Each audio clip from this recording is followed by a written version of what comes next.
Lean, que faut-il penser des ceintures? La notion de grade, symbolisée par des couleurs de ceinture comme dans les arts martiaux, est un apport américain à la méthodologie Six Sigma.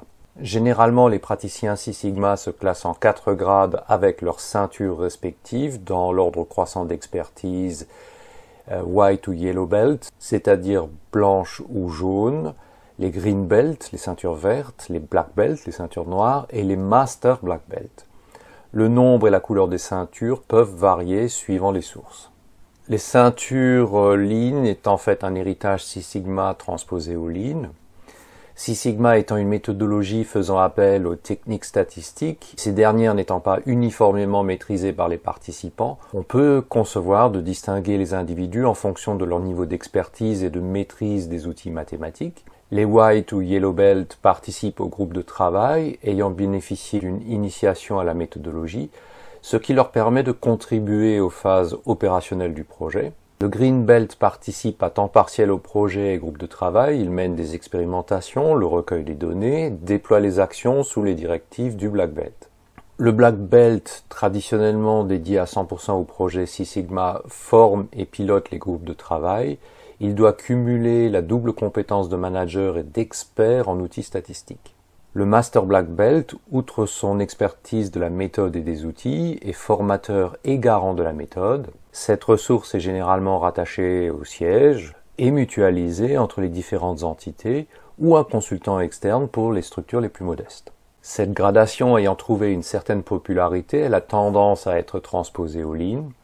Or, dans le contexte du Lean, qui ne doit pas être centré sur une approche ni une expertise outil, comment transposer le principe des ceintures et déterminer les grades d'expertise?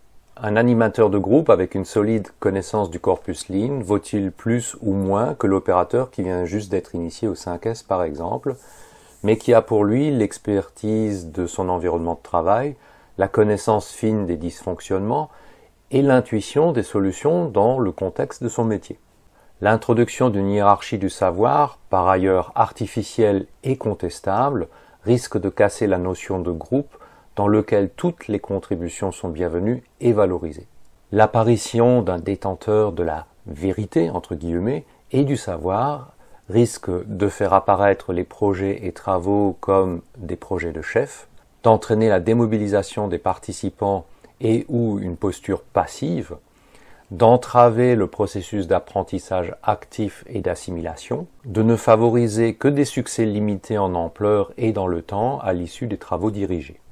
La hiérarchisation des ceintures Six Sigma ne laisse pas d'ambiguïté. Les petits grades ne sont que des contributeurs marginaux à qui on ne propose pas systématiquement d'accéder au savoir, savoir entre guillemets, et le terme générique de facilitateur a été remplacé par une déclinaison de grade qui risque d'éloigner d'autant plus ceux qui devraient faciliter de ceux qui devraient faire. Les détracteurs de l'aristocratie Six Sigma mettent en avant le risque de confiscation des succès par des experts qui sont objectivés sur les résultats, chaque passage de grade devant se justifier par la réussite d'un projet assorti d'objectifs d'économie. Un autre risque évoqué est que les candidats aux ceintures ne roulent que pour eux-mêmes, soucieux de revendre leurs compétences dès que leur passage de grade autorise l'actualisation de leur CV. Et finalement, on peut craindre le développement d'une bureaucratie des experts si l'objectif n'est plus l'amélioration des résultats de l'entreprise, mais le nombre de personnes formées et de ceintures décernées. Cette réflexion est extraite de mon livre Lean Management. Si vous avez trouvé intérêt à cet épisode, merci de le faire savoir. À bientôt sur l'un de mes médias.